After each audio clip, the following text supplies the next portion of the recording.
ہیں۔ رسول پاک صلی اللہ علیہ وسلم احساس والے نبی ہیں، اور احساس حضور نے امت کا کیا، احساس والی زندگی گزاری، ہر لمحہ محبوب پریشان رہے۔ یہ تھوڑا عرصہ پہلے ڈاکٹر ہارون صاحب مسلمان ہوئے ہیں، اور ابھی انہوں نے 2-3 کتابوں کا انگریزی میں ترجمہ کیا ہے، اور بھی کچھ کتابوں پہ وہ کام کر رہے ہیں۔ ہالینڈ کے رہنے والے ڈاکٹر صاحب ہیں۔ توجہ ہے میری بات پر آپ عزیزوں؟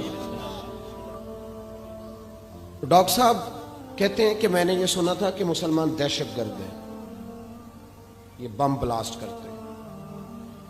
تو میں جہاں لفظ اسلام آتا تھا وہاں سے میں تھوڑا بچ جاتا تھا، پیچھے ہٹ جاتا تھا، لیکن میرے مزاج کے اندر یہ بات شامل تھی کہ میرے اندر اللہ نے بڑا انسانیت کا جذبہ رکھا ہوا تھا۔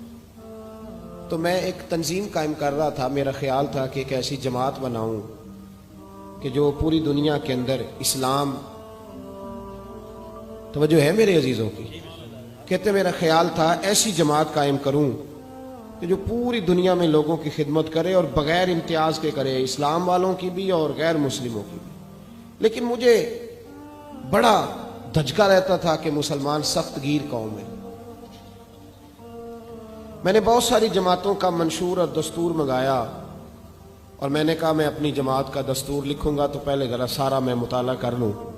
ڈاکٹروں کا ٹیبل ہوتا ہے، اس کے اوپر شیشہ لگا ہوتا ہے، نیچے وہ جو چیز ضروری ہوتی ہے وہ رکھ لیتے۔ کہتے ایک مصر کے مولانا صاحب آئے ہوئے تھے ہالینڈ کے دورے پر، اچھی انگریزی جانتے تھے، تو کسی وجہ سے علیل ہو گئے۔ میرے پاس وہ آئے اور انہوں نے دیکھا کہ میں انسانی حقوق پر کچھ لکھ رہا ہوں، کام کر رہا ہوں، تو وہ دیکھ کر کے مجھے کہنے لگے کہ ڈاکٹر صاحب آپ کوئی تنظیم قائم کر رہے ہیں؟ میں نے کہا ہاں۔ تو کہتے انہوں نے ہلکا سا ٹچ دیا، زور نہیں دیا، اور ویسے بھی جو ہلکی بات ہوتی ہے وہ ذرا دل میں جلدی بیٹھ جاتی ہے۔ کہتے ہیں ہلکا سا ٹچ دیا، کہنے لگے اگر کبھی موقع ملے تو میرے نبی پاک کی بھی سیرت پڑھ کے دیکھیں، بس ہلکی سی بات، اور وہ جملہ چھوڑ گئے۔ اعلیٰ حضرت فاضل بریلوی علیہ رحمہ نے لکھا ہے ضروری نہیں کہ تم جو کہہ رہے ہو وہ منوا کے اٹھو، لیکن میسج ضرور چھوڑ دیا کرو۔ جب انسان کے ذہن میں بات ہوتی ہے یہاں سٹاک ہوتا ہے جب بات کا، تو جب وہ کام کرنے لگتا ہے تو ایک دفعہ وہ بات سامنے ضرور آتی ہے، کہہ دیا کرو۔ انہوں نے کہہ دیا کہ ڈاکٹر صاحب ایک دفعہ حضور کی سیرت بھی پڑھ لیں۔ کہتے ہیں میرے ذہن میں بات بیٹھ گئی، مصروف آدمی تھا، زیادہ تو نہیں میں مطالعہ کر سکتا تھا، لیکن میں ایک دن 10 منٹ گھر میں ملے تھے تو میں کمپیوٹر پہ بیٹھا، اور میں نے کہا کہ انگریزی میں جو کتابیں حضور سید عالم صلی اللہ علیہ وسلم کی سیرت کی ہیں ان کو ذرا دیکھتا ہوں۔ تو فرماتے ہیں کہ میں نے نیٹ پہ سرچ کیا، پہلی حدیث آئی اور میں کلمہ پڑھ کے مسلمان ہو گیا۔ حدیث کہاں ہے؟ سبل الہدی والرشاد میں بھی ہے، کنز العمال میں بھی ہے، مسند احمد میں بھی ہے، ابن اسحاق میں بھی ہے، ابن اشام میں بھی ہے، اور شاید سیرت کی تمام کتابوں میں آپ کو روایت مل جائے۔ نبی پاک صلی اللہ تعالی علیہ وسلم کی حدیث اور روایت کرتے ہیں حضرت سلمان فارسی رضی اللہ تعالیٰ عنہ، اور ساتھ ہیں سیدنا بلال حبشی رضی اللہ تعالیٰ عنہ۔ فرماتے ہیں ہم گھر سے نکلے، حضور نے فرمایا ذرا جلدی چلو ایک ضروری کام ہے۔ فرماتے ہیں بڑی تیزی کے ساتھ آج روٹین سے ہٹ کر محبوب نے تیز تیز قدم مبارک اٹھائے، تیز تیز، اور فرماتے ہیں ایک گلی ہم نے کراس کی، دوسری گلی میں جو پہنچے تو پھٹے پرانے کپڑے، سادی سی بی بی، اور حالت بتاتی تھی کہ بیچاری کسی غریب گھر کی ہے۔ وہ سڑک پہ کھڑی تھی اور رو رہی تھی۔ میرے کریم رسول نے فرمایا بلال اسے پوچھو کیا مسئلہ ہے، کیوں روتی ہے؟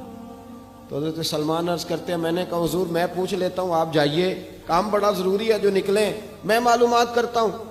تو محبوب نے فرمایا نہیں، اس کے آنسو پوچھنے سے ضروری کوئی کام بھی نہیں، پہلے اس کی داد رسی ہوگی، اسے پہلے پوچھا جائے گا۔ روتے نہیں رہتے لوگ گھروں میں، لوگ گزر نہیں جاتے چپ کر کے؟ کتنے لوگ تڑپتے، کون احساس کرتا ہے؟ نبی پاک سید عالم صلی اللہ علیہ وسلم رکے اور اس خاتون سے پوچھا کیا بات ہے؟ اس نے کہا کہ بات کوئی بھی نہیں، میرا ایک ہی موٹا سا مسئلہ ہے۔ کہا وہ کیا؟ کہنے لگی میں غریب ہوں، اور غریبی بذات خود بہت بڑا گناہ ہوتی ہے۔